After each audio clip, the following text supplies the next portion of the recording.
Bonjour, aujourd'hui je vais vous raconter l'histoire du Seigneur et des 3 tailleurs de pierre.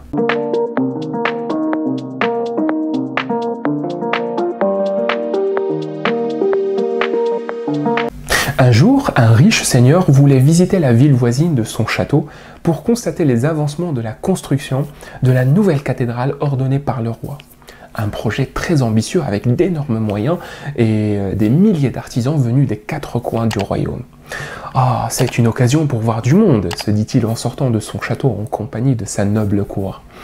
Arrivé sur la grande place transformée en vaste chantier, ses gardes eurent du mal à lui frayer un chemin à travers la foule d'artisans et d'ouvriers affairés. Le seigneur mit finalement pied à terre et constata la grandeur du monument. « Oh, c'est 10 fois plus grand que mon château !» murmura-t-il. « Et ce n'est que le début des travaux », ajouta-t-il en regardant un groupe de tailleurs occupés à faire leur travail. Il s'y approcha davantage, constata humblement la pénibilité de leur tâche, mais quelque chose l'intrigua.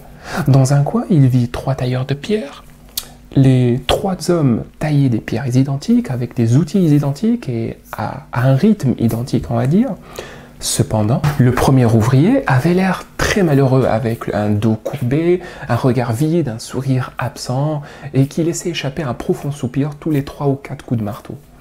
Le deuxième ouvrier semblait déconnecté de la réalité. Il affichait une expression neutre et taillait les pierres d'une façon monotone. Il semblait exécuter machinalement les tâches qu'on lui confia sans dire un mot.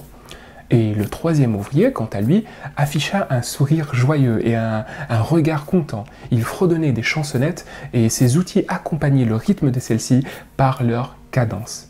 Intrigué par cette différence d'attitude, le seigneur s'approcha d'eux et demanda « Que faites-vous là, mes braves ?»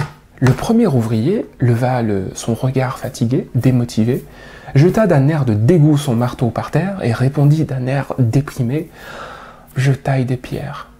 Le deuxième ouvrier paraissait indifférent, comme si le travail ne le concernait pas. Il répondit d'un ton neutre et détaché « Je taille des pierres pour nourrir ma famille ». Le troisième ouvrier, quant à lui, faisait vraiment plaisir à voir. Son allure joyeuse et son enthousiasme montraient combien il était passionné par son ouvrage. Il leva la tête, afficha un grand sourire et répondit « Mais messire, je construis notre cathédrale !»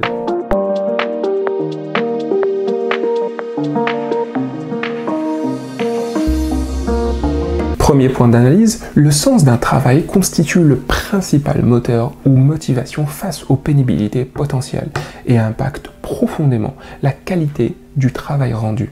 Dans cette histoire, les 3 ouvriers faisaient un travail équivalent en termes de pénibilité, au même endroit et sous les mêmes conditions. Cependant, chacun avait un niveau de motivation corollaire au sens qu'il avait compris ou donné à son travail. Celui qui avait peu de motivation semblait fatigué par la tâche qu'on lui confia. À son opposé, celui qui était le plus motivé semblait avoir une énergie supplémentaire et paraissait peu affecté par la pénibilité de son travail. Quand je fais le parallèle entre cette histoire et la vraie vie, je constate que beaucoup d'entreprises gèrent très mal l'aspect motivation de leurs salariés ou de leurs collaborateurs.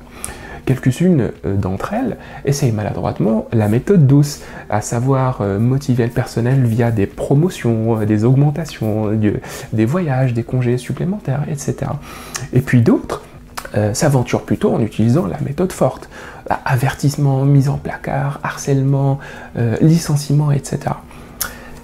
Il faut avouer qu'à court terme, chacune des 2 méthodes peut être plus ou moins efficace.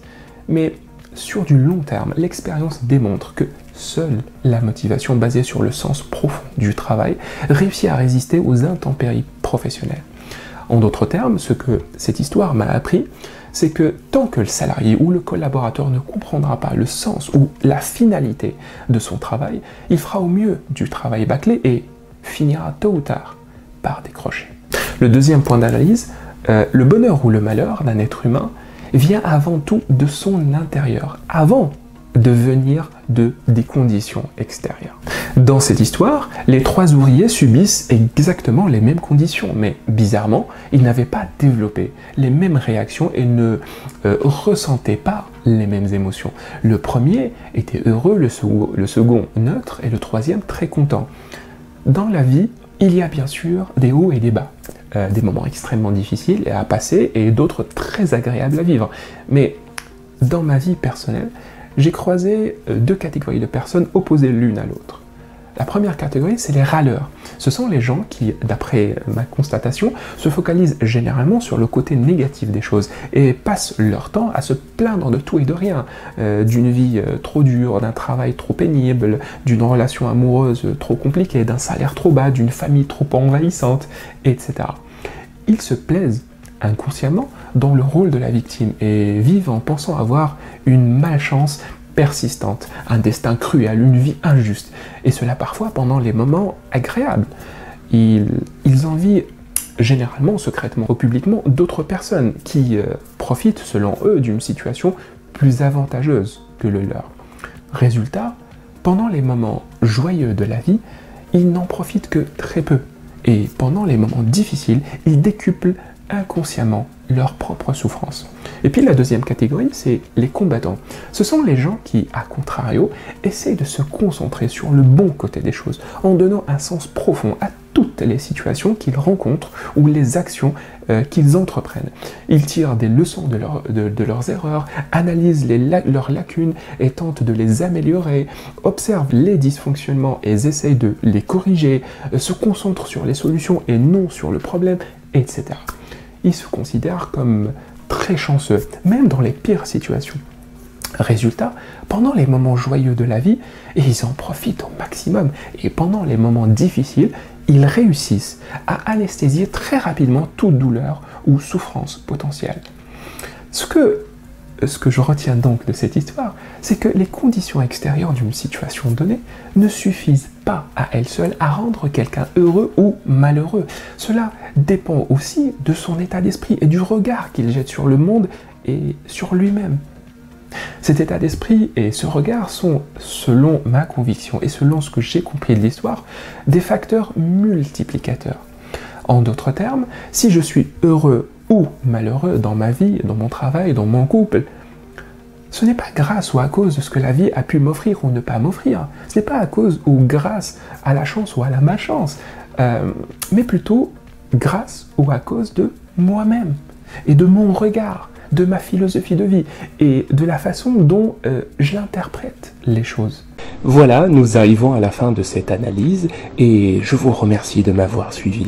N'hésitez pas à me laisser en commentaire vos retours, vos remarques et pourquoi pas d'autres points d'analyse auxquels j'aurais peut-être pas fait attention. Si vous avez besoin d'échanger sur un autre sujet ou d'être accompagné, n'hésitez pas à me contacter ou à aller faire un tour sur mon site web. Cela vous permettra d'avoir plus d'informations sur moi et sur ce que je propose comme service. Quant à moi, je vous donne rendez-vous dans quelques jours avec une nouvelle histoire.